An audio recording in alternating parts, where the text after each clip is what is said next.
Hey, peace, everybody. Peace and happy Friday night Bible study. Peace, Shelby. Peace, Veronica. Peace. Happy you guys can join us today for another exciting edition of the Prophets of Israel Part 3. You guys excited? Yes. Absolutely. You sound tired. you No, guys we're sound excited. tired. I'm excited. Yes. No, we're excited, man. The weather's changing, which is also good, but bad if you're suffering from allergies. So I know it's it can be quite tough out there. Peace to everybody in the chat. It's kind of popping up kind of fast. See Arnetta, Pansy, Angel, Robin, Boyce. Peace to all you guys. And let me know how you guys feeling. How you feeling, Shelby? Feeling great today. I'm excited. We almost at Passover. We get to get ready and take our journey and sit down with our brethren and have some of that delicious lamb. I can't wait. I'm excited. I'm ready. I'm ready. Nice. Pete, how you doing, Veronica? I'm doing great. I'll piggyback off of Chevy. I'm ready to. Nice. If it look funny to you guys, don't worry. Elder Jeffrey is currently on vacation, so he got to do his thing. So Godspeed and peace to Elder Jeffrey and those traveling and them doing their thing.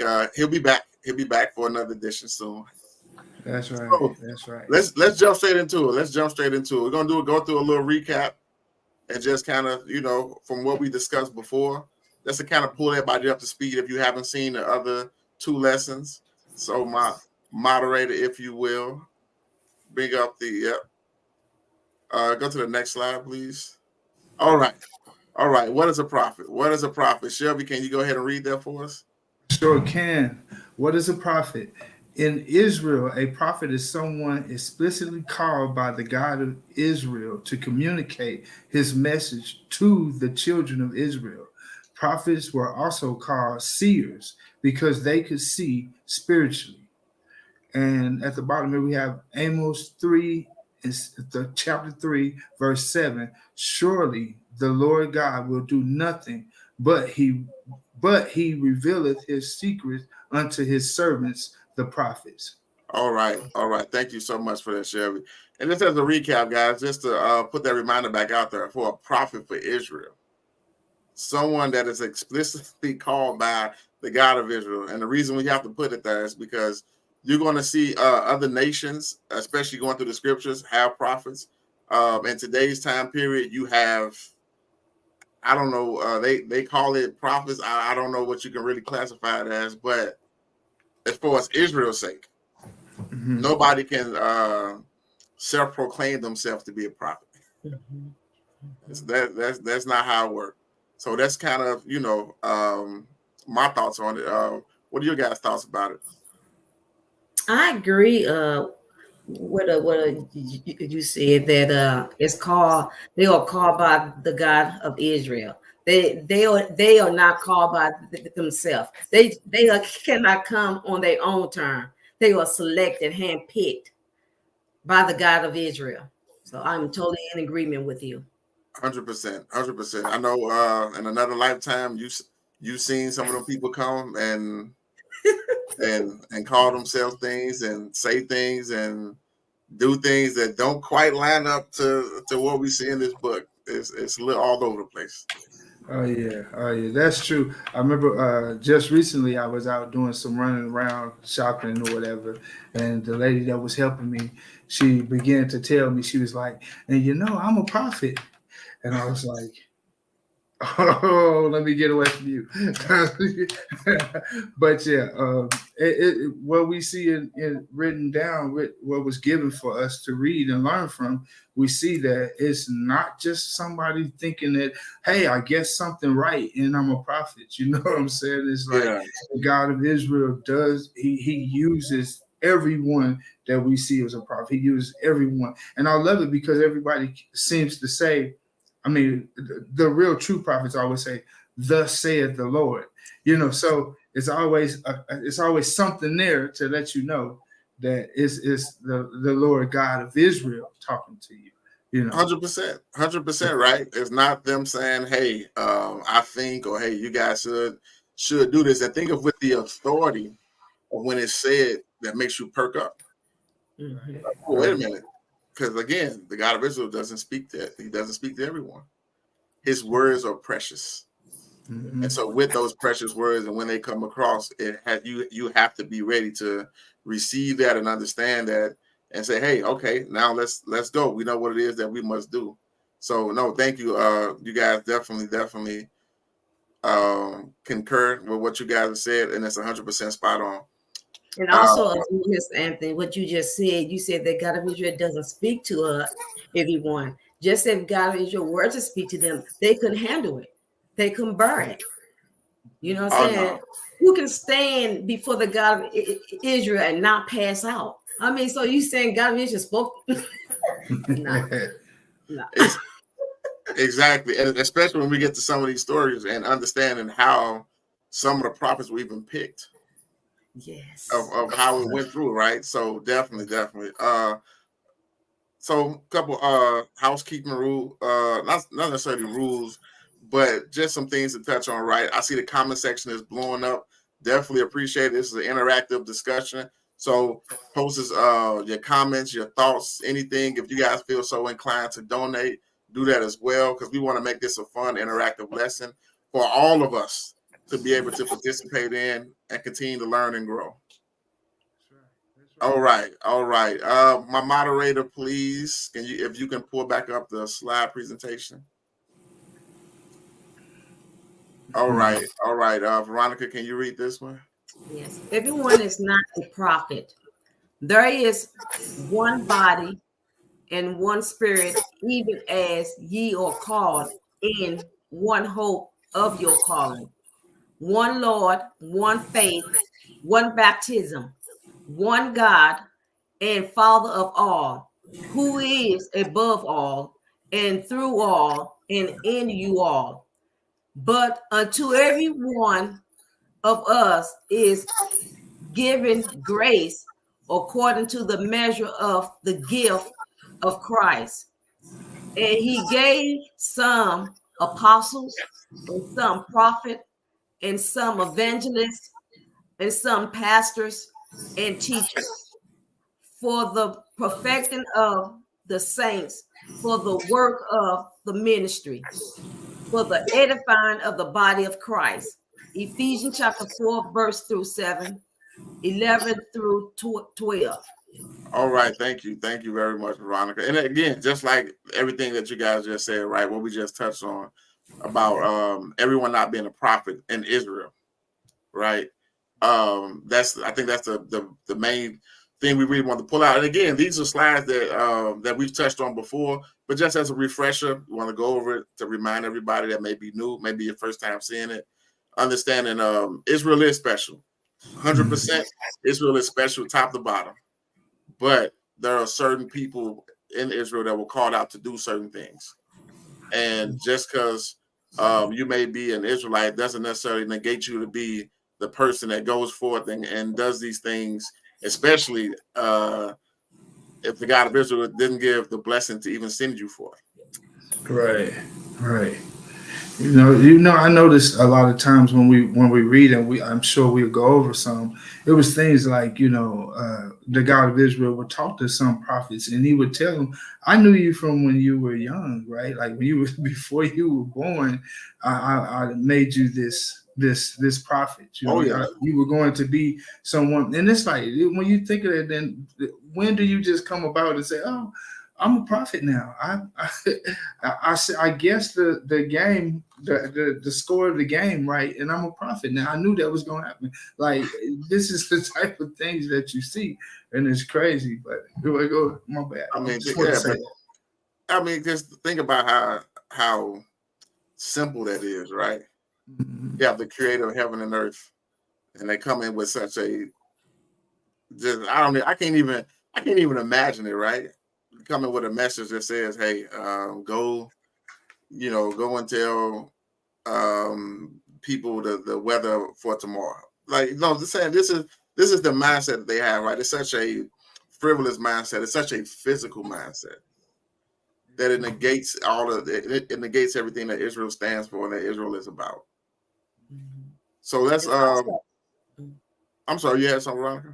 Yes, I was just gonna say also, based on what you and Chevy was saying, is that when the God of Israel do or have selected a prophet, he foretell them what he want done. They just don't go and speak on their own. He give them nine out of 10. It's a warning to his people to get in Mm-hmm. shape, to stop doing what you're doing, to repent and come back. Oh And yeah. like I say, a prophet a lot of times don't want that job because they got to deal with people that don't want to hear it inside the first place. And sometimes you're dealing with the harsh people, the Israelite, so a lot of times they don't want that job. Oh no. Oh no. And it's so much to that. It's so much to that. Hopefully, everything you said, just pause it. Pause it. Hopefully, we can pull from that throughout this discussion because you're spot on, 100% spot on. Moderator, if you can bring the slide back up. Let's go to the next slide. All right. The prophet Hosea.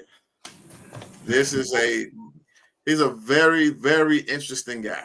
Very, very interesting guy.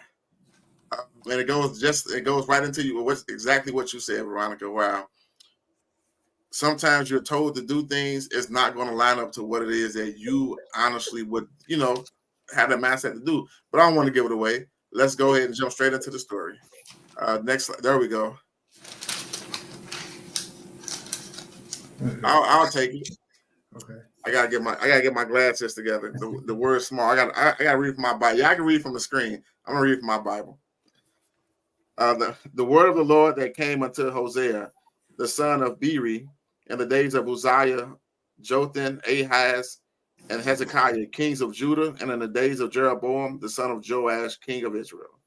The beginning of the word of the Lord by Hosea, and the Lord to Hosea, go take unto thee a wife of whoredoms, and children of whoredoms, for the land hath committed great whoredom, departing from the Lord.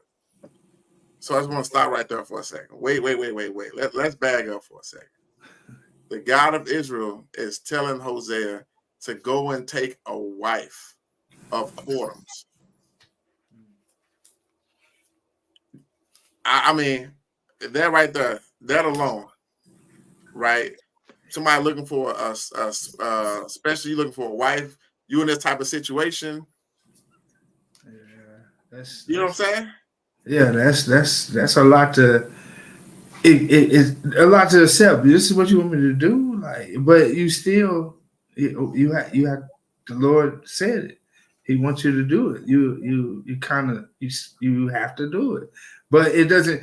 At that time, being the person being told that, I would be so confused. I would just like, where are we going with this? I don't know. A whore, like that would be my thoughts.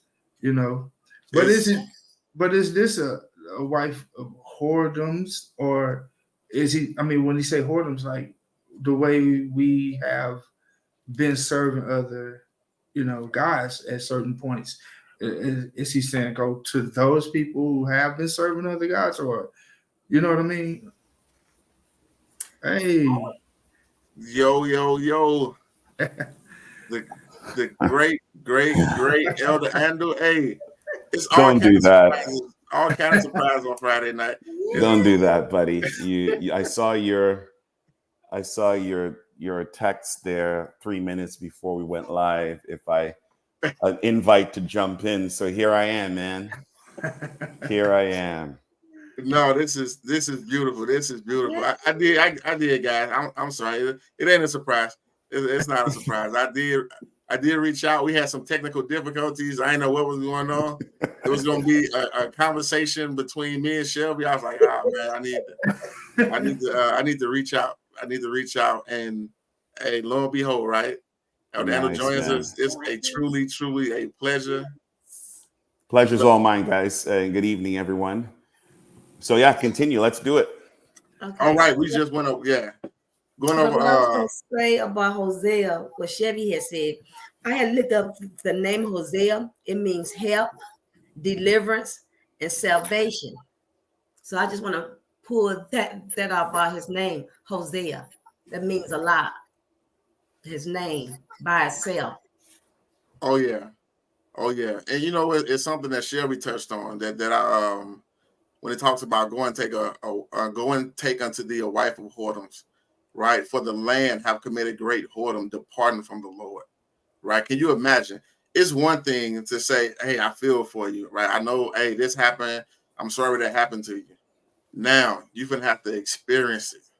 Everything that the God of Israel was feeling, now you're gonna have to feel. Like, what's that? How would you feel in that situation? Right? Because we say we empathize all the time, right? But the true empathy, I don't know if it's there. I don't know if it's there like it should be there. Well, I would say that Hosea represent the God of Israel, how the God of Israel feel. And his wife Gomer is us, the Israelite children that went after other gods, that serve other things beside the true and living God, the God of Abraham, the God of Isaac, the God of Jacob. We turned our back and started serving pagan gods. So it's like if you take into the real world, it's like if you had a husband or wife and they went out messing around with somebody else, that would crush your heart. That would hurt you real bad. So it's like by me looking at that, if my husband were to, if I had a husband, if my husband went out was cheating, that would seriously hurt me real bad. I mean, real bad. I mean, so just think if we going out and we serving false gods and they are abusing us. But I say we have the true and living God that supplies all our needs. So yeah, I can see that. Oh, 100%, right? But just looking at it on the surface, right? To go and take a spouse, right? Not so much that the spouse is cheating on you. You're going to take a wife of whoredoms. Who's signing up for that? Who's saying, hey, I want to be the first one? Let me go and do that, right? That's not even your first mindset. You're like, no, I'm not even looking in that direction for a spouse. Right. I'm going completely the opposite way. Like this is not what I'm about. It's not what I want to put forth. It's funny you guys are. So I'm trying to get to the rhythm of where you guys are with this topic.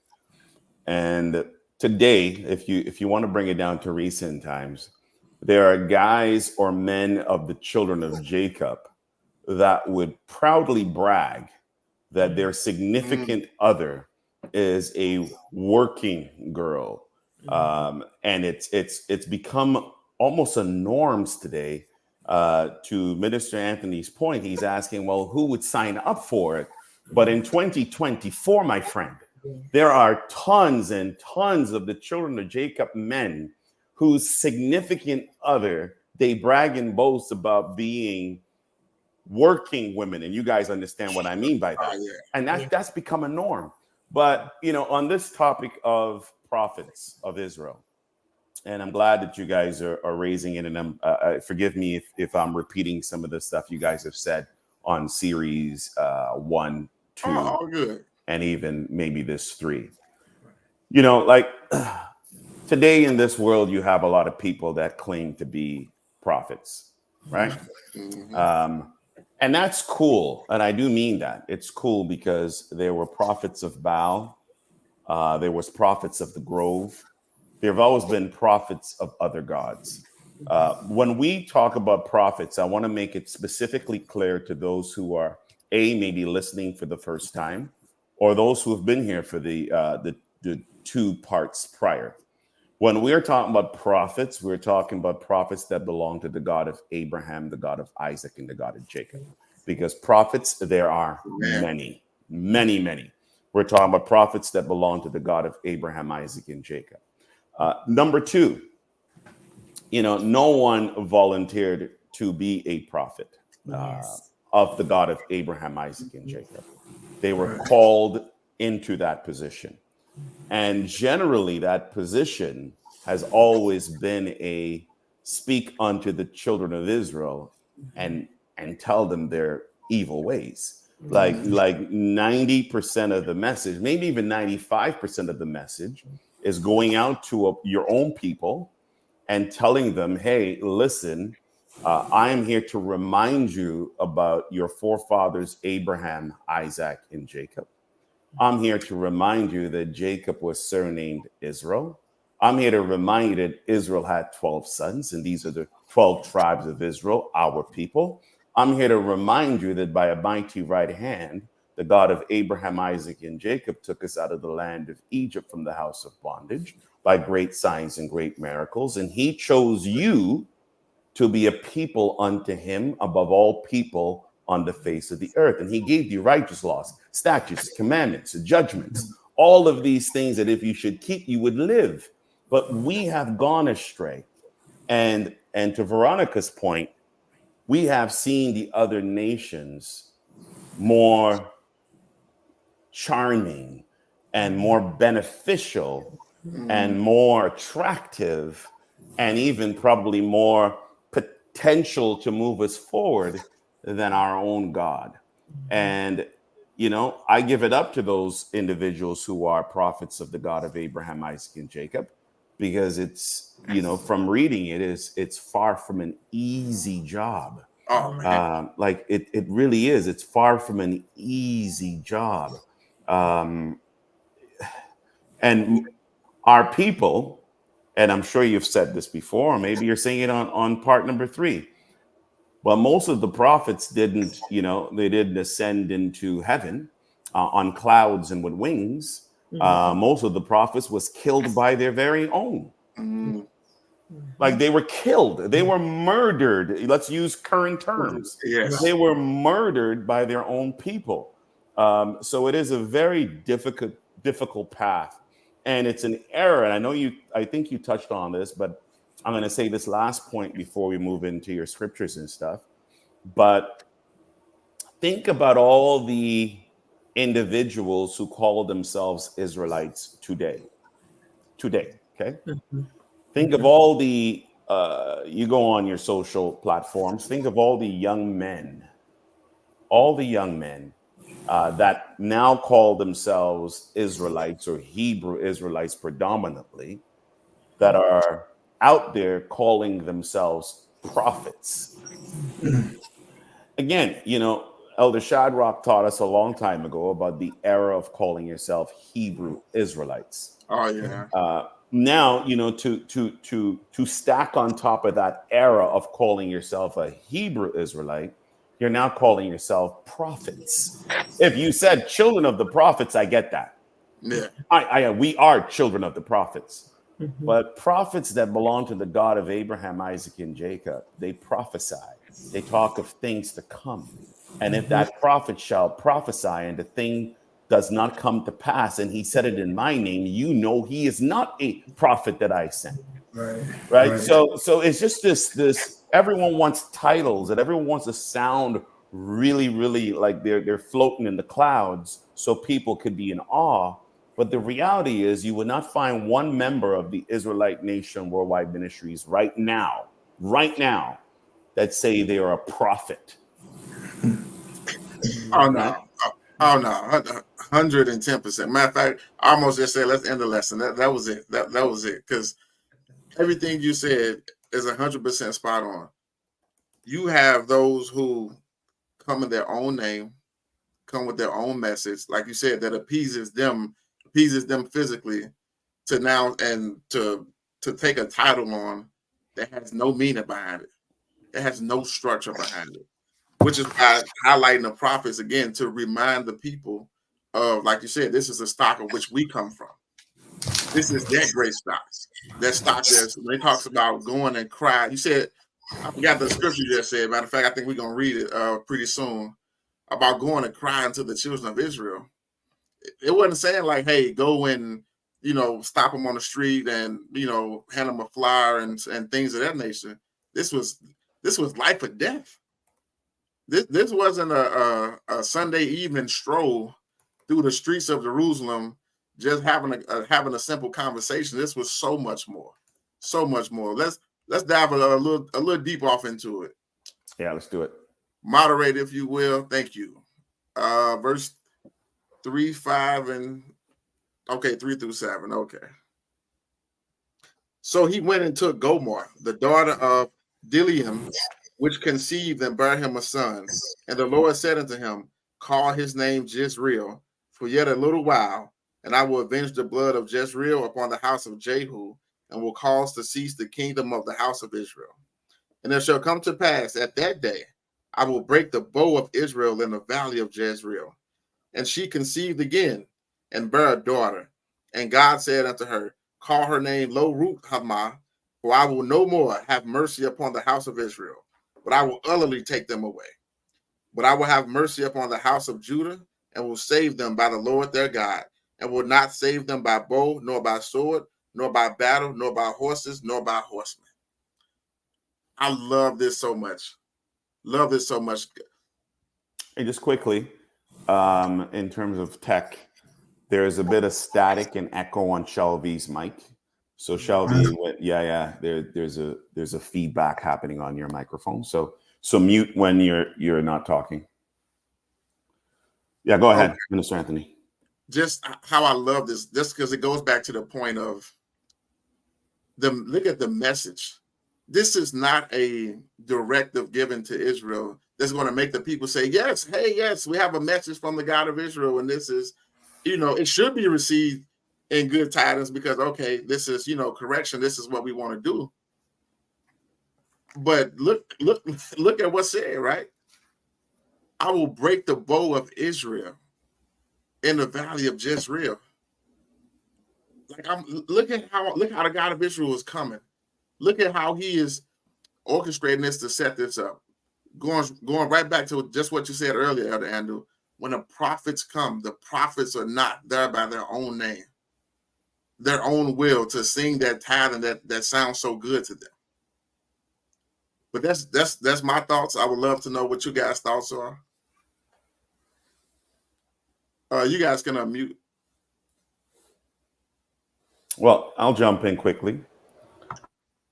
These are sad stories, everyone. These are very, very sad stories when you see the God that we serve says, I will no more have mercy upon the house of Israel. Like when you see those things, we pass it as good poetry in 2024. But if the God of Israel turns his back on his people, all of our prosperity gets completely washed away. Oh, yeah. All of our protection gets completely washed away. All of our knowledge, wisdom, and understanding gets completely washed away. All of our standings in society becomes completely thrown away. As you see in Deuteronomy 28, we became the tail and no longer the head. Everything that is good for us is completely removed if the God of Abraham, Isaac, and Jacob turns his back on us. And here we are, ladies and gentlemen, 400 plus years from 1619. And why did 1619 happen?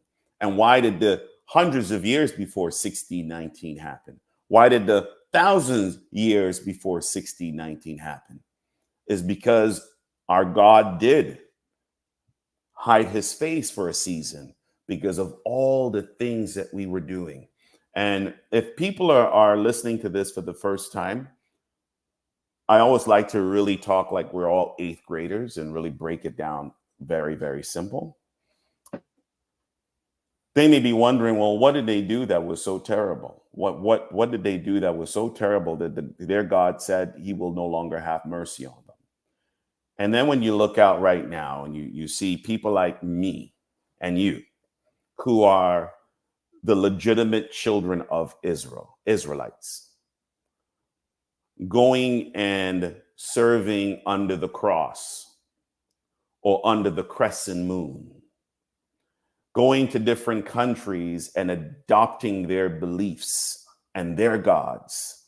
It's no different than it was back in the days of Hosea right now for our people. Most of our people do not know and do not serve the God of Abraham, Isaac, and Jacob, their God. This is a reality. This is a reality. Like, this is not biblical stories. This is a current reality. The large majority of our people do not serve their God, the God of Abraham, Isaac, and Jacob. In 100%. fact, go out right now on your street or in your nearest shopping mall and invite 100 of your own people. I wouldn't say to your house, but to a hall or some safe place that you can meet, and see how many of that 100, after you tell them their true history about them, their people, and their God, how many would say, like Ruth, I will serve this God, and this God will be my God? How many do you think? No, I'm asking even the people online. How many do you think out of 100 will stick around and say those exact words? No, probably. How many? Yeah, because it's like even now, when we share, a lot of them still inside Christianity. A lot of them still, in different religions. They haven't turned to the true and living God. They won't even say his name, the God of Abraham, the God of Isaac, the God of Jacob. They won't do it. So it's like it's like, that's why I said being a prophet that God has chosen. A lot of them prophets did not want it. They did not pick that assignment because they knew that they had to go face these people, and these people are cruel. And like you said, a lot of them was killed. So it's like bringing it into daytime now. A lot of people would not turn to the Israelite nation because what the world is offering them. So it's like a lot of them won't give up their riches. They won't give up their position. They won't give up a title to serve the true and living God that can give them much more. Oh, 100%. 100%. Oh, you go ahead, Chevy. I was just going to say, just even thinking about that, before we even go outside, Elder Andrew, and talk to those people, just think about family members who won't, I haven't been able to get or talk to one family member that really wanted. I was like, hey, we do have a God, like, do you want to be introduced? And it's like nothing. Our people are really like turned off from the teachings that they were given. A lot of them who not going to the churches and things of that nature, those people, they don't even, what it say in Isaiah, they don't even consider. They don't even think that God is our God. They just, it's whatever. I know it's a God. And that's all they say. They don't even consider anymore. So to go out and speak to one or even a family member, you don't even get one. Yeah, go ahead. That's the sad part. I got a funny story to share, right? When I first came to the nation, right, I'm excited, right? My heart's rate like pumping. I'm ready to jump through a brick wall, right? And I remember talking to Elder Jeffrey. He's like, "Yeah, you want to get some flyers?" And it was this event happening at Missouri History Museum in St. Louis, right? I go get like 200 flyers printed out. I go down here, it's like a live band, and I'm out here passing out flyers, and I'm happy, and I'm like, man, we're gonna have so many people, man. They're gonna be feeling the same way I'm feeling, and literally, I'm handing people the flyers. They're literally throwing it on the ground and throwing it in the trash. Like, I'm getting angry. I'm ready to like fight. I'm like, man, these flyers was expensive, and these people just throwing these flyers away. And I remember coming back to ICME bookstore, right? And I'm looking at Elder Jeff, and I'm like, man, you won't believe what happened. He's like, hey, we already been there. We already been there. Listen, I want to add to your story. So when I was a Rise guy, we used to do a lot of flyer blitz for different things that we were doing. And we went to a predominantly Black religious organization. Again, I'm in my early 20s, and I'm thinking that once they see this flyer, people who are the children of Jacob, our people, oh man, they're going to be super excited. Oh, yeah. And we first blitzed all the cars in the parking lot. So we put the flyers under the windshield, all the flyers. Our people called security on us and got us escorted off the property. Wow. Okay, we had not one person show up from that location to our event. I'll tell you another to add to your nice story about family. Shelby said family. We all put serious work for those of us who have families, blood families who are not in the nation. Trust me, we've all put some serious work into trying to show them this is why we need to walk in this way. And I don't know, I think it was maybe 3-4 years ago. I was at my mom's place, and some of the brethren know this story, but a lot of online people may not. I was at my mom's place, and I always cringe because they always want to start our sessions with some kind of a prayer, and they know my stance on that, right? So the only way I could have kind of maneuvered this time, because my mom kind of looked and they were all going to get started, and she says, I said, Mom, but you know the deal. I don't do this. So then she says, okay, didn't you want to pray? I said, okay, you know what? It's better I do. But if I'm praying, Nice. I'm doing it my way and everyone's following through. Correct? Correct. We faced east. Okay, everyone, they're all looking at me like I'm a madman. We all face east. Everyone's in the room. We face east. All right. And I say, okay, we put our hands up like this, right? And everyone's kind of looking at me like, all right, let's just follow along. And you know how we start our prayer. We call upon the God of our forefathers, the God of Abraham, the God of Isaac, and the God of Jacob. So I finished the prayer. The way we finish our prayers. And one of my brothers says, oh man, that's a lot of gods. That was the reaction. Wow. I said, God of Abraham, God of Isaac, and God of Jacob. He says, oh man, that's a lot of gods.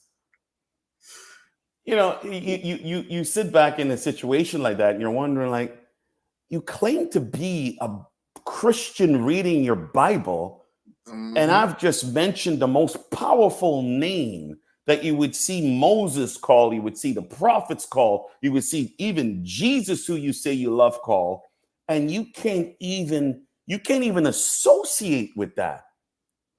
And it brings me to the last story, which is you really got to kind of go back into a time machine. And if we were having challenges within the last 10 years, how much of a challenge would our elder have had when he started out almost 40 years ago, when you couldn't even pronounce Israel? Like, people couldn't even say Israel. They couldn't even say Israel, I'm telling you. And that must have been a really big challenge. And that's why, the Elder Kistrilli and Elder Shadrach story is super important for all of us to know and to understand. Because, and those of you who are new, again, Elder Kistrilli is a Italian man. So he is visually white. I want to be clear, because these guys, even if I say Italian, they're going to spin it and say he must be black if he knows this. Yeah. So he's visually white. He's an Italian man. And when our elder was out there doing what we're talking about, which is awakening the children of Israel, our people didn't want nothing to do with him, nothing to do with their God, nothing to do with their culture. It was an Italian man who said, if you show me the truth, I'll paraphrase it that way. If you show me the truth, I'm in. And he learned that the people of the book was black. No qualms. It's the truth. I'm in. Has nothing to do with a color thing. If Elder Shadrach has shown them through biblical evidence that the people were blue, he would have believed it too. It has nothing to do with color. But the truth is the people of the book are black. And Elder Kistrilli, an Italian man, unlike our own people who are, I prefer to go to my shrine and bow to my cross and worship on Sunday. He says, like Ruth, your God will be my God and your people will be my people. That is huge. And we could appreciate that in this nation. We could, because it's our story. And that story gives us the strength to continue doing what we're doing. If we never had that story, God forbid, I don't know. We could have been like the Yahwehs, the Yahweh ben Yahwehs, and the other Hebrew Israelite camps. But Hey, it I was was, there. oh, there you go. So it was Hey, I'm really not gonna lie. good, man.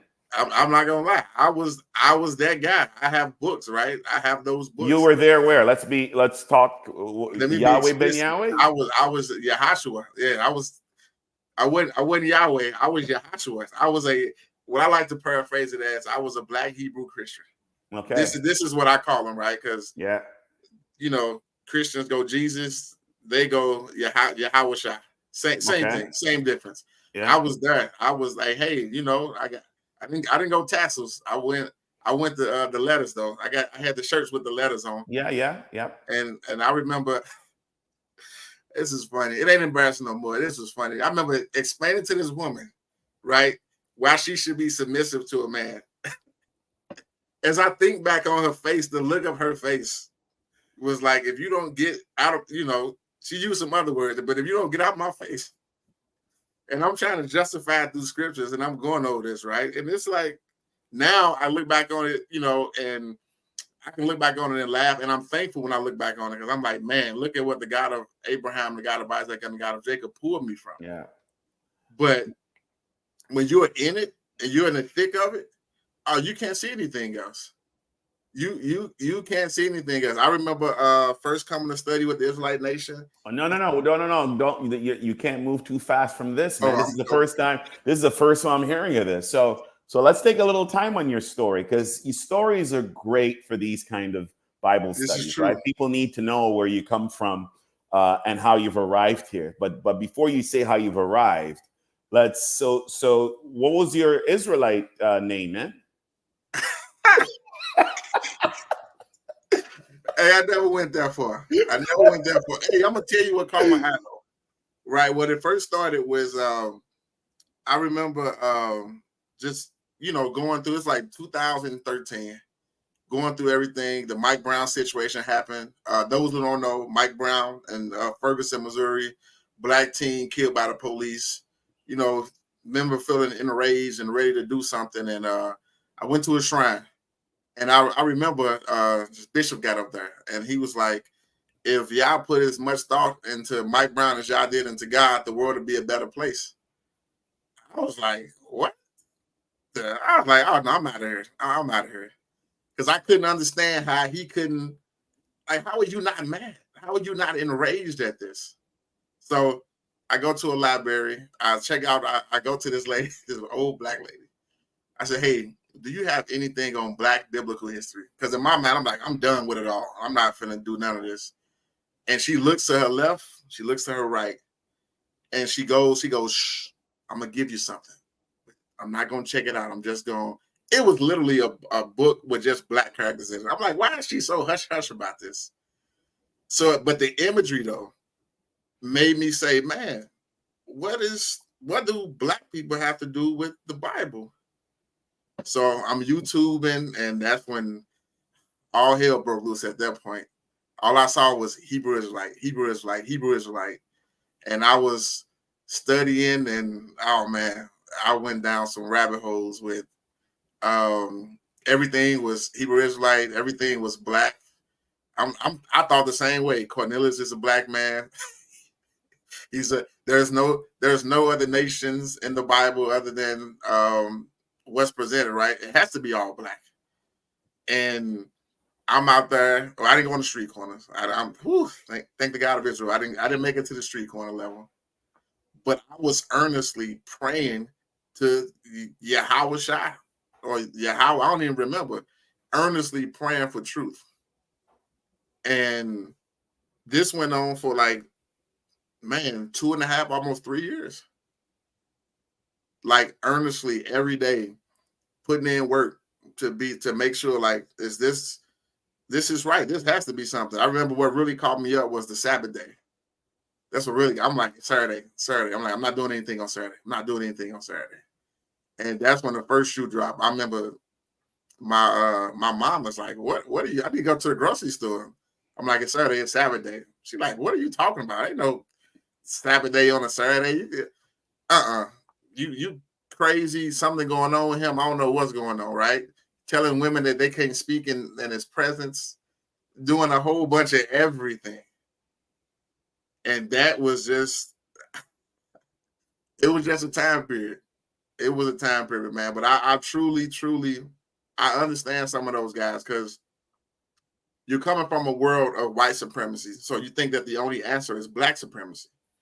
That's logical, right?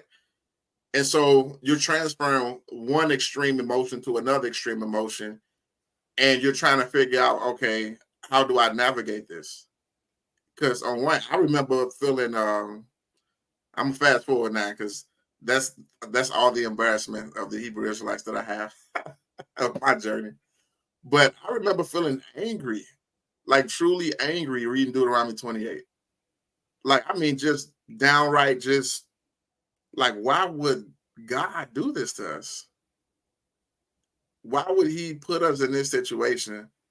Because all that emotion I wanted to put towards white people, I no longer could put towards them anymore.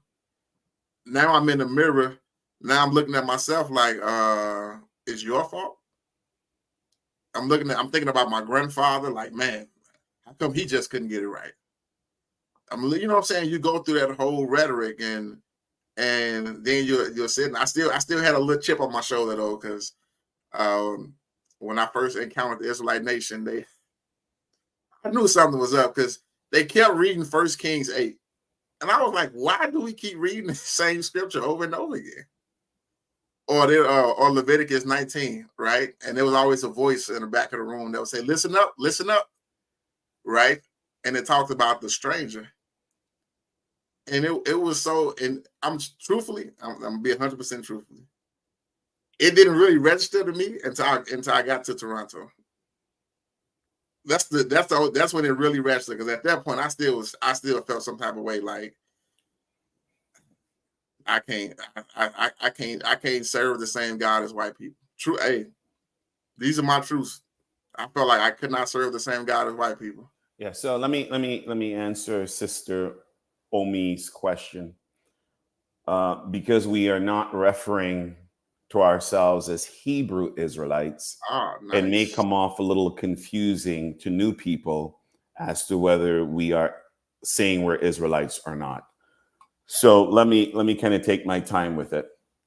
So we are, without any shadow of a doubt, Sister Umi, we are Israelites. We are, us you see on the 4 screen, we are actually descendants of our father Israel. We are Israelites. But there's no Israelite in the Bible. And we always challenge people to do this. They always say precept. Show us chapter, show us verse, show us any scripture that any child of Israel referred to themselves as a Hebrew Israelite. The danger with that, number one, is that you open the door for other type of naming conventions with Israelites. So we are Hebrew Israelites, and you are what? Japanese Israelites, and we are Christian Israelites, and we are what? Muslim Israelites. It's a silly and wrong behavior. Again, no one from Genesis to Revelations have ever said, look at me, I am a Hebrew Israelite. We are all, every single one of us who are descendants of the child or the man Israel, we do have Hebrew roots. That is a fact. Abraham was the first Hebrew. But when the name change happened with Jacob to Israel, thus began the nation of Israel, the 12 sons, the 12 tribes of Israel. We are Israelites, not Hebrew Israelites. So hopefully, all of you who are listening to this, Sister Umi and others, I hope that was helpful. We are the Israelite Nation Worldwide Ministries, and we go by Israelites. We don't put nothing in front of it. We don't put nothing behind it like other groups would do, which is an error. All Amen. right? Yeah, 100%. I love that. I love this interaction. Thanks, Dion, for the donation. We greatly appreciate it. I love, and I wish more comments like that. I'm sorry, Sister Umi, with another, and keep the comments coming, guys. This is the real Bible study. I'm sure Paul called himself Hebrew. Doesn't Hebrew just mean crossed over? So to this, I would say I would love to see the scripture. Yeah, she's talking about, are they Hebrew? So am I. Yes, we come from the stock of Hebrews, but we are not, again, Sister Umi, find anyone that use those two words together, not in two different verses. Find those two words together, Hebrew Israelite. Any one of them. When Jesus saw Nathanael approaching him, he said, "Behold, an Israelite indeed." Not behold, a Hebrew Israelite indeed. You will not find that. We come from the stock of Hebrews, 100%. 100%. But we are Israelites. That is the proper way of calling who we are. We're Israelites, not Hebrew Israelites, not African Hebrew Israelites, not Islamic Israelites, Muslim Israelites. No, we are Israelites.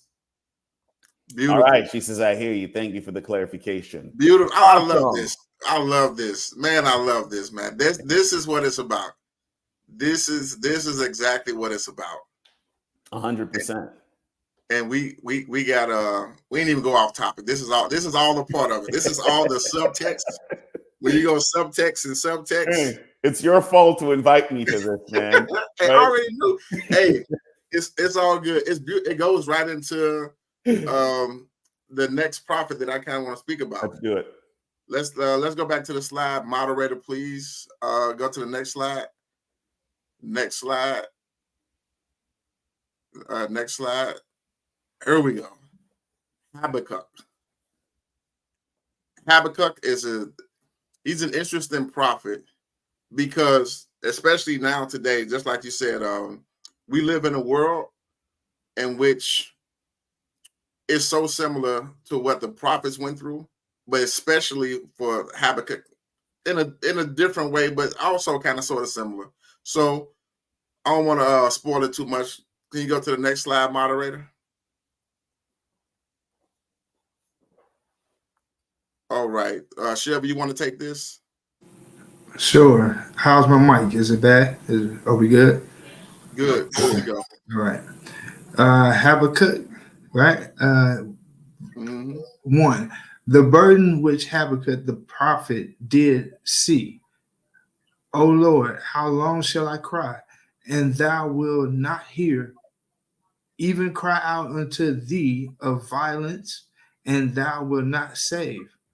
Why dost thou show me iniquity, right, and cause me to behold grievance?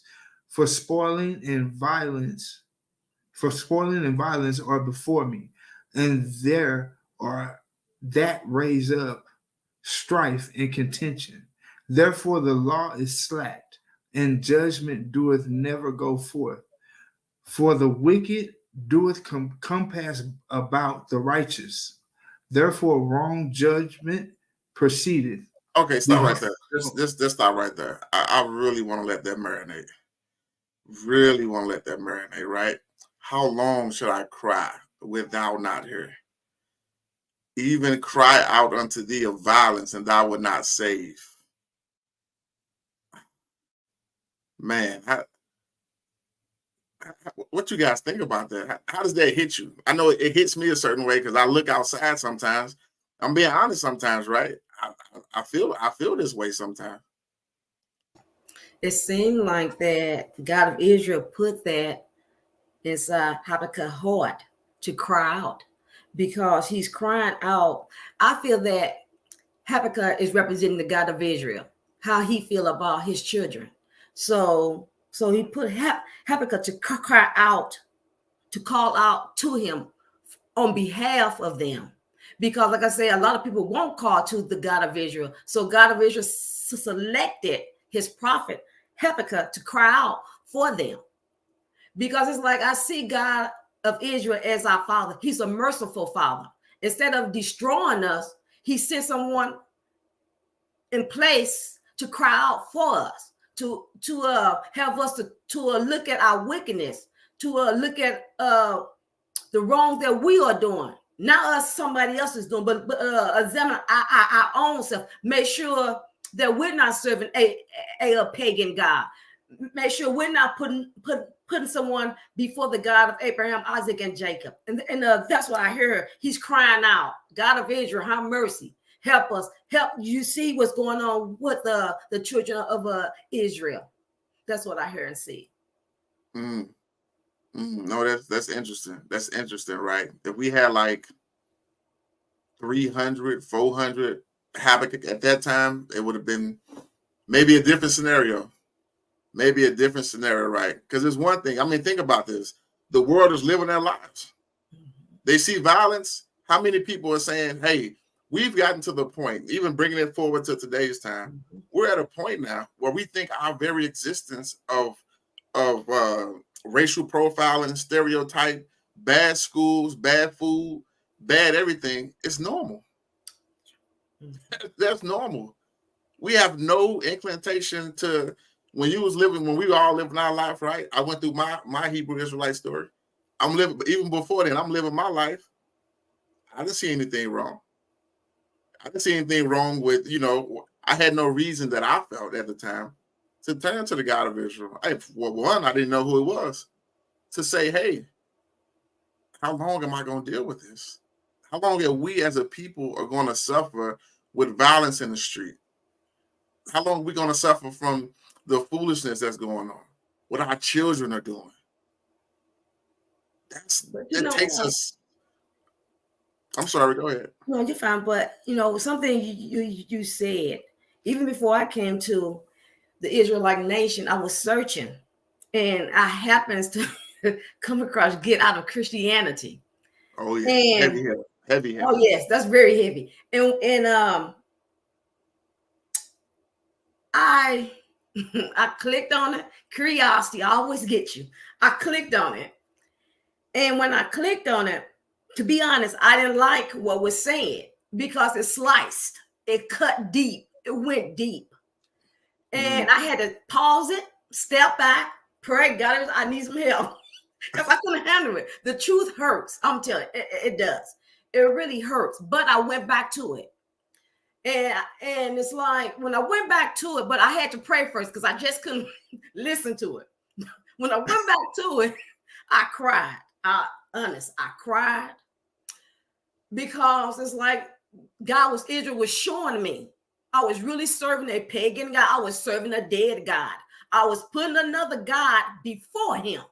I did this. But like I said at the time, if your eyes closed, you don't realize that you're doing this until your eyes are open. Then he gave me the opportunity, to listen more and more and more. And it's like the more I listen, I cried a lot. I cried a whole lot.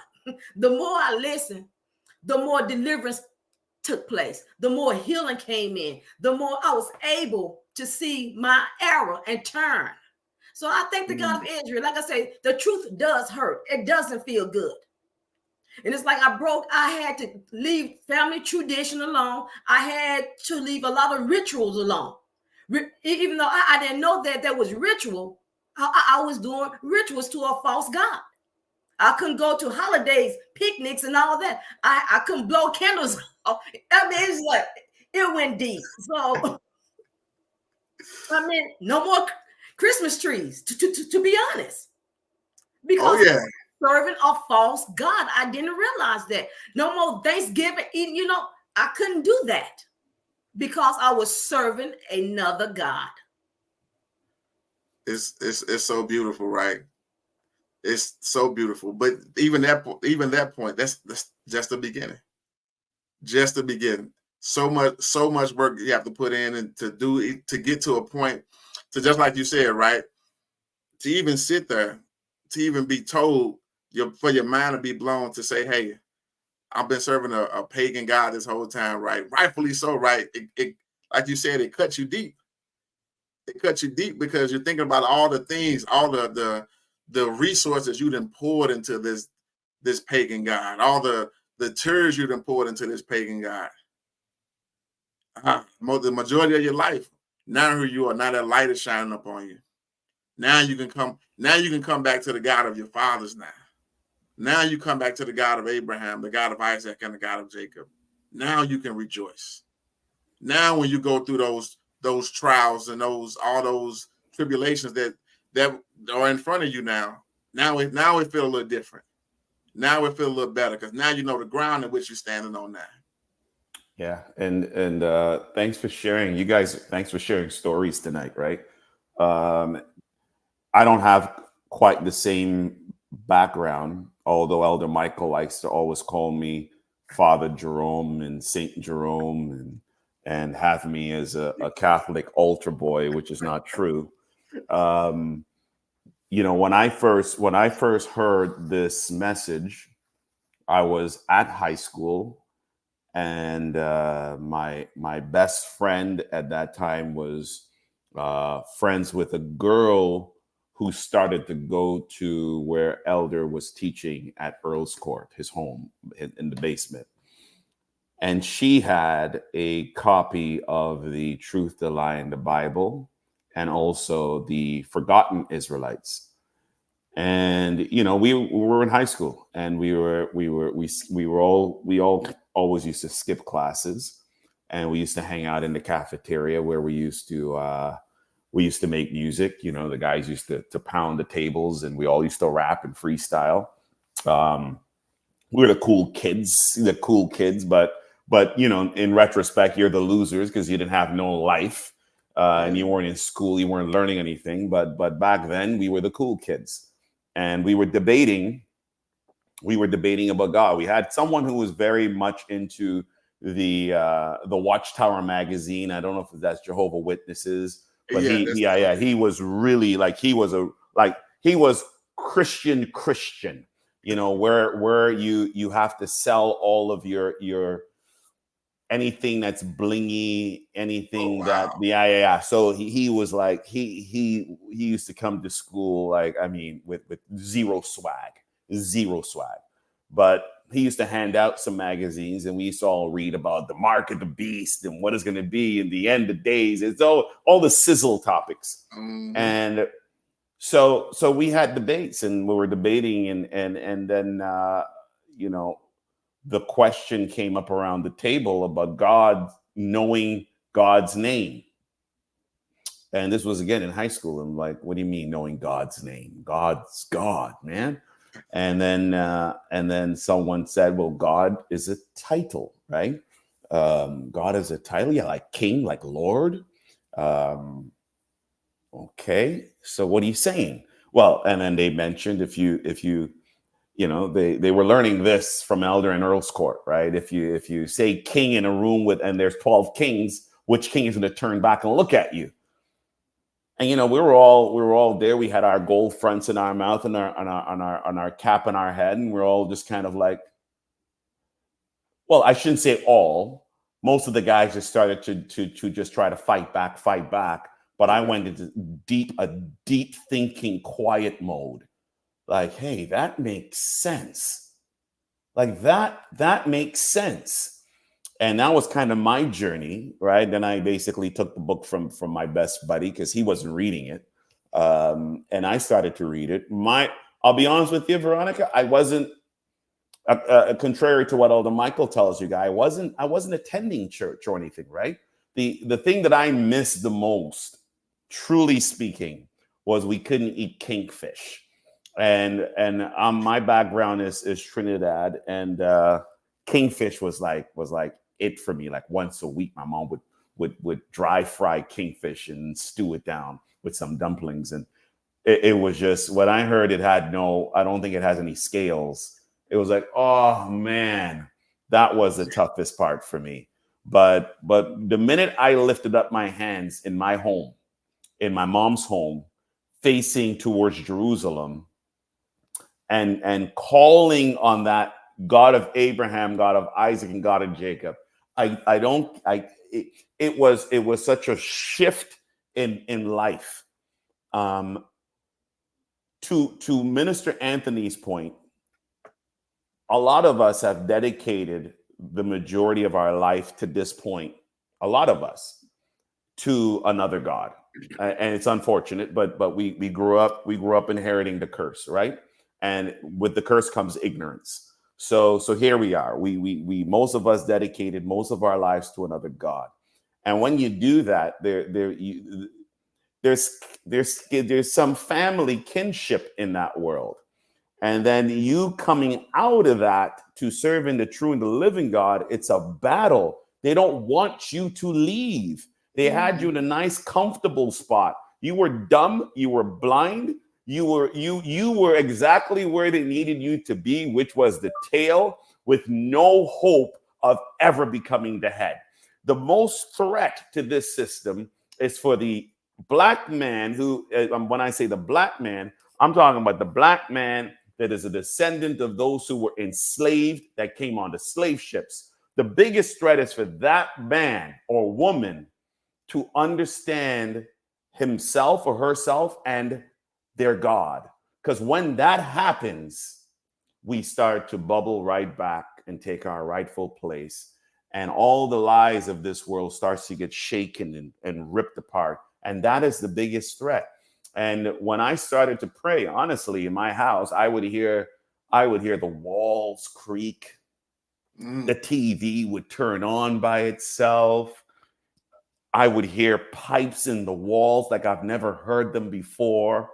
The amount of experiences, man. If I went into those experiences, you guys would think I had mental sickness or illness. The amount of experiences I had just leaving that dirty water and going into that clear living water was really, even till this very day, I think all of us can probably say the same thing, right? Even to this very day, there's a lot of friction because you're doing, and that's how you know you're doing the right things. Mm-hmm. That's your indication that you're actually walking in the right path. You know, this path is really for the few, and it's not just for the few. It's for those that can endure, right? And it means that there's a lot of things that's going to come at you because you have decided not to serve another God, which is no God at all, but to come back to your own God, the God of Abraham, Isaac, and Jacob, and keep his laws, his statutes, and his commandments. It's a tough gig. And when you see people like Habakkuk crying out, and it's almost like the heaven is brass, right, before his prayer, is what I was saying earlier. You know, when the God of Israel's gone through this over and over and over and over and over and over, he sometimes hides his face. And we feel that, right? There's no more open visions in our time right now. There's no more, cherubims and seraphims visiting us by the lakeside. There's no more the cloudy pillar or the fiery pillar right now. We hope as we prove ourselves to our God that he would visit us more often than he has for the last hundreds of years. But he has to make certain. He has to make certain that Shelby and I ain't going to be building a calf and saying these be the gods that brought us out of Egypt. He has to make certain. You know what? You mentioned a great point. I remember me and my brother had this argument. Actually, me, my brother, and my sister had this argument about reparations and the whole concept of reparations and giving reparations. And I'm like, it couldn't, because they were saying it's a spiritual thing. I'm like, it can't be a spiritual thing. If they were to hand out reparations right now, every person would attribute it to their God. Every single last person will say, nope, my God provided this. The Christian is going to say, my God provided this, the Muslim, and so forth and so forth.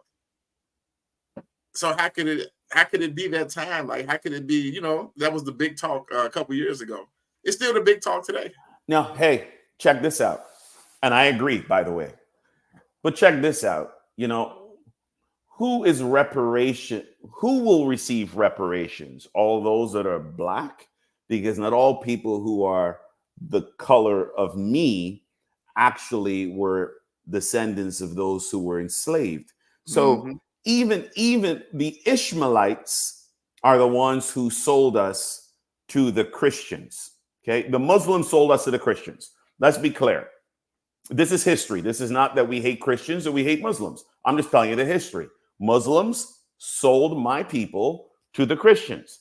And there are a lot of people who are descendants of Ishmael that are in North America, specifically, let's say the U.S. Okay, if reparations is going to be given out to people who are black or African Americans are receiving reparations, then some of those individuals will be double dipping because they made money on the sale of our people, and they're also making money on the reparations. So to your point, like we've got to get that right, and they have to detail exactly who should be receiving reparations, and that should be those who are descendants of those who were enslaved and brought on slave ships, right, and scattered throughout the Americas. Make that point very clear in the reparations bill, because you'll have a lot of black people double dipping.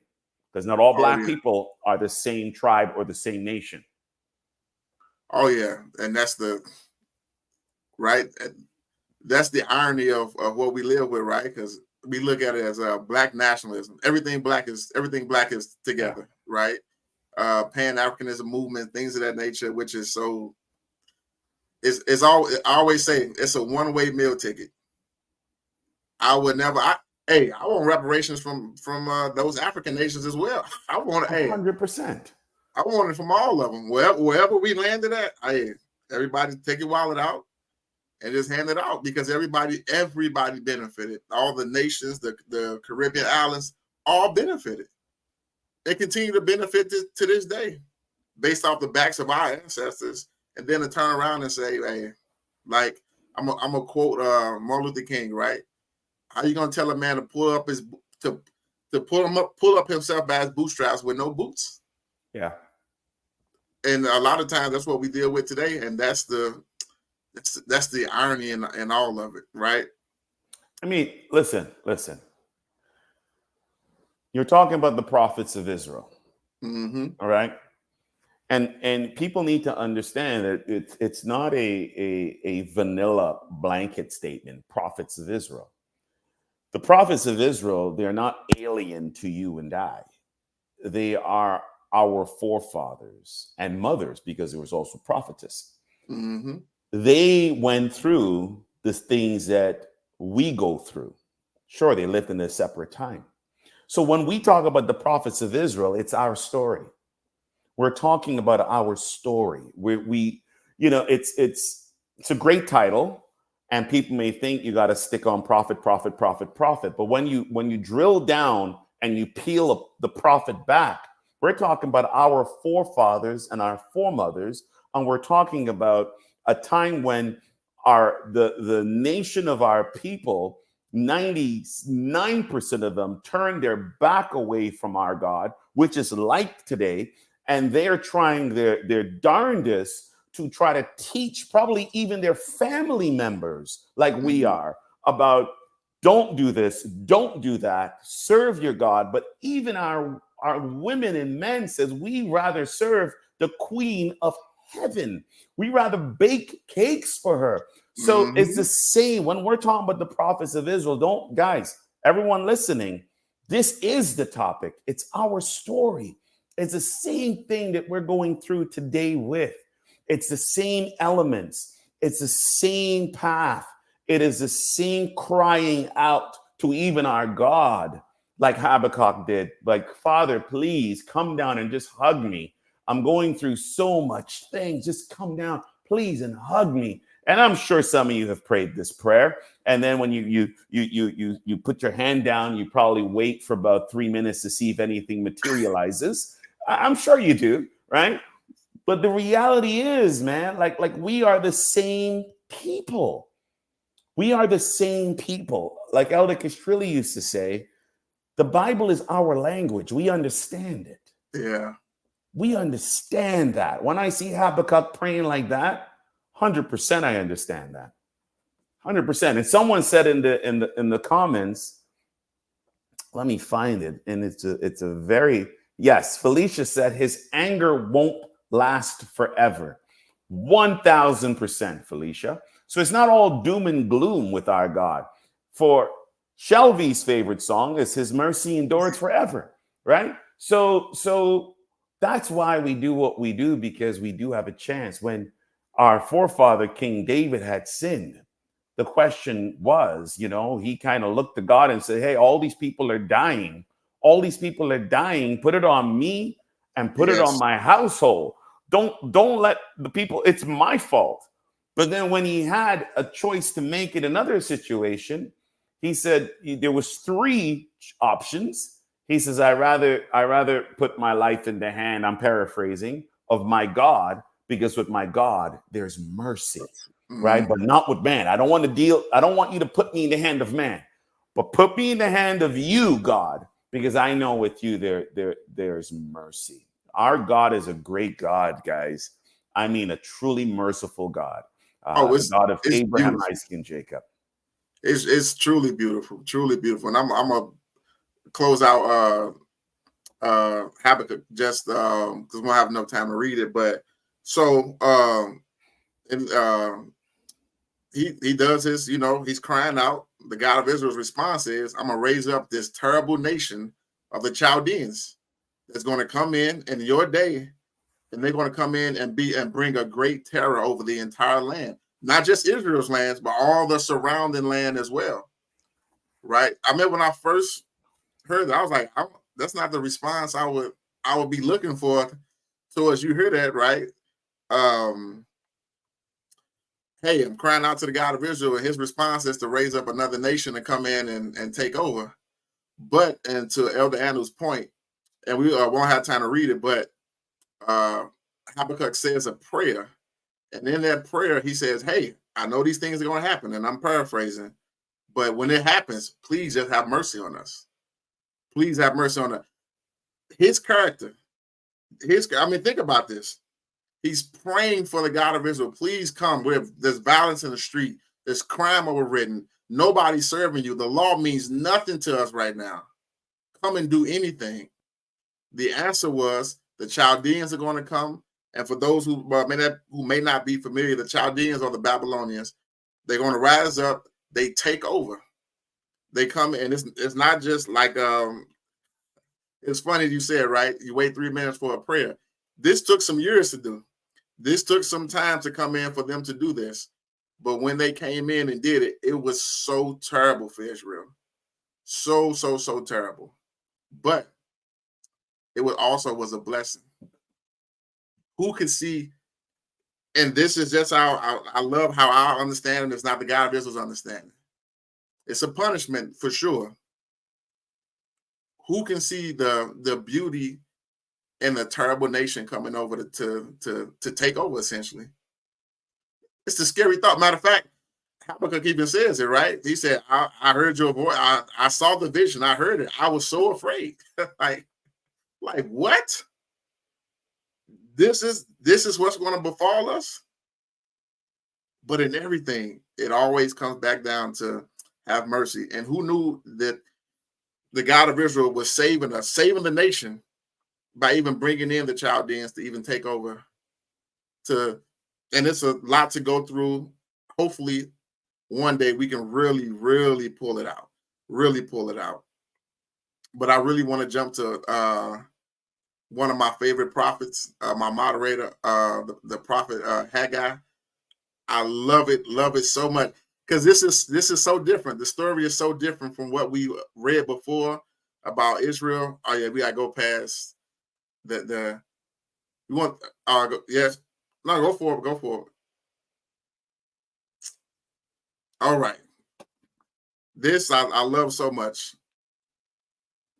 In the 2nd year of Darius the king, in the 6th month, and the 1st day of the month, came the word of the Lord by Haggai, the prophet, unto Zerubbabel, the son of Shealtiel, governor of Judah, and to Joshua, the son of Joseph, the high priest, saying, Thus speaketh the Lord of hosts, saying, This people say the time is not come, the time that the Lord's house should be built.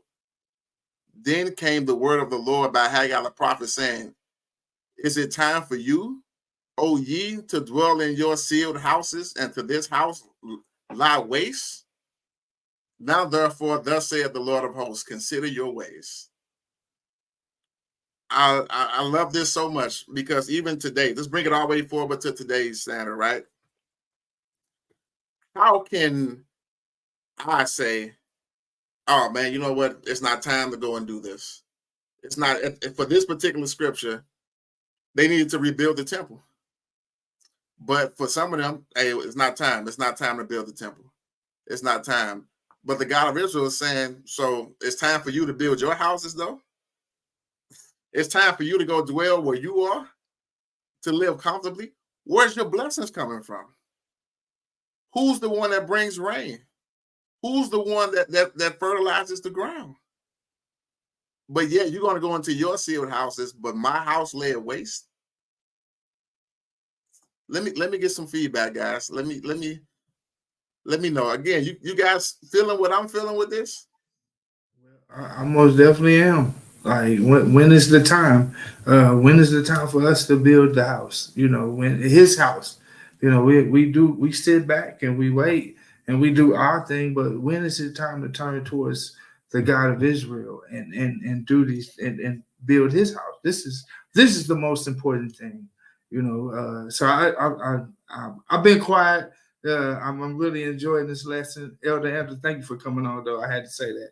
This is awesome. Just to like, when do we turn? Like, our families, we talked about our families trying to be a part and turn towards, Israel. Like, we want to show you so bad, but they keep turning. So the answer and everything, like we talked about Habakkuk, I can't remember his name exactly how to say it, but he's praying, look at all what we seeing. We just seeing all this disaster, and we feeling it just the same way the God of Israel has.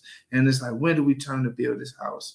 When do the people hear us and turn to build this house? Do we have to get on here and beg and cry and plead with the God of Israel first, and then with everybody else? Like, do you hear it? Do you hear what he's saying? So yeah, I just wanted to say that. And also to piggyback off that, I like I read down further, but in the verse 13, I like how the God of Israel is encourage him. He said, then spake Haggai, the Lord's messenger, in the Lord's message unto the people, saying, I am with you, said the Lord. So it's like the God of Israel is encouraging them. It's like when we turn, us that have ears, turn unto the God of Israel, he will turn unto us. He will help us. He will, things that we have been battling with, it seems like they will go smoothly. It's no longer a battle. It's no longer a struggle. Because when we take care of God first, the God of Israel first, he take care of ours. Oh, amen. Amen. And I want to double down on that, right? Build this up so that I can dwell with you. I need to be in the midst of you in order to be able to help you. That's the point. Like, that's the moment. I mean, and this is a time period. You come out of Babylon, all that terrible, all the praying, all the crying, that day, the answer to the prayers, the day has come. But now the focus is I need to build myself up first. And we see that today. We see that to this very day. Hey, you know what? I would come to class, but I gotta go do something. Hey, I would do this, but I need to go do something. I need to go do something. But the minute something goes awry, the minute you don't get your favorite parking spot, the minute the price of groceries go up, we're crying out to the God of Israel. But when we have the time to make sure that everything is situated and put in its proper place, we're not using it. We're not utilizing it. We're not taking it. We're not putting it in its right context. And then we're sitting here, like we said, we're sitting here crying out. The one thing I always think about, right, especially when we talk about the prophets, our biggest thing right now is just for us to know who we are. They knew who they were. They could trace their lineage all the way back to Abraham. They knew all these things. Now we have to take it upon ourselves to take that baton that they had, that they carried, and continue to move forward. And I'm glad you read forward. That was actually the final slide. You see how it works? You see how it works? But the reason I love Haggai so much, because it wasn't a so much that Israel is doing evil. It's just, hey, a simple consider your ways. Consider what you're doing. And if you listen to the God of Israel and you put him first, everything will work out. Man, we had so much. We got 5 minutes. We got 5 minutes, Elder Handel. Right. So in my two things would be, number one is we've got to do our very best as a people to not repeat the mistakes of old. And we've got to encourage each other to continue and fight this good fight. And that's the way we can at least mitigate that risk. And number two, we have to celebrate our victories and celebrate our God, and put him on the pedestal. Because when you say that it's God pleading to us through the prophets, let's make that very clear. Mm-hmm. It is the Almighty, the true and the living God, the God of all gods, the God of Abraham, Isaac, and Jacob, pleading to humans. Let's put it where it has to be, through his prophets, begging and pleading. I mean, I don't understand that the earth is his footstool, but that shows you how much he loves Israel. And we've got to reciprocate that. And, like I always tell people, our season is approaching, our Purim, our Passover, the Feast of Unleavened Bread, and all the feast days is approaching. Let's make it epic. Let's really, really, really give it all we have to the God of Abraham, Isaac, and Jacob. Because again, he sits on a throne in heaven, ruling all things, but yet there is a small people on earth that he is pleading night and day just so they can understand him and be with him. Is a huge blessing, guys. I really mean that. It's a huge blessing, and we need to acknowledge that. Thank you for inviting me. I'm happy I saw your note like 4 minutes before you guys began, and I was super happy to join you guys. I thought you guys all did phenomenal. I love the conversation, and I love the live audience and all their engagement. And yeah, tomorrow 2 p.m. listen in. And we'll have lots of fun again. But that's my closing words. Thank you, appreciate it. I'm glad you saw it. I thought about. I was like, let me send this real quick just to see if it goes through. And I'm always love having that, to get your insight, because of all the years and the work you put in to really see forth and really understand and bring it out. Just like you said, is celebrate. I love that you said that. Let's celebrate our victories. No victory is a small victory. There's no such thing as a small victory, especially with the God of Israel leading the way. How could it be small? And to really bring it out, and especially to our guests and the comment section, it's been jumping all night. I haven't been able to even keep up. Normally, I'm able to kind of look and read and see a little bit. I haven't been able to keep up, and this has been a real phenomenal time. Our new moon is approaching. That's So right. Definitely happy new moon to those. Well, not yet. Not yet. Sunday's new moon, guys. So keep the day holy from Saturday evening to Sunday evening. And it's the last month before Abib. So again, it's exciting. I'm beyond pumped. Let's do it. Let's continue to put the God of Israel first. Let's continue to talk to our friends. Let's continue to share this message with strangers, whomever, right? Out of 100 people, like you said earlier, 99 of them may throw it away. Even 100, look for 101, or just get that one, and I'm sure it'll make a difference. All righty, guys, that's our time. Once again, thank you guys for your time. Appreciate it. Peace.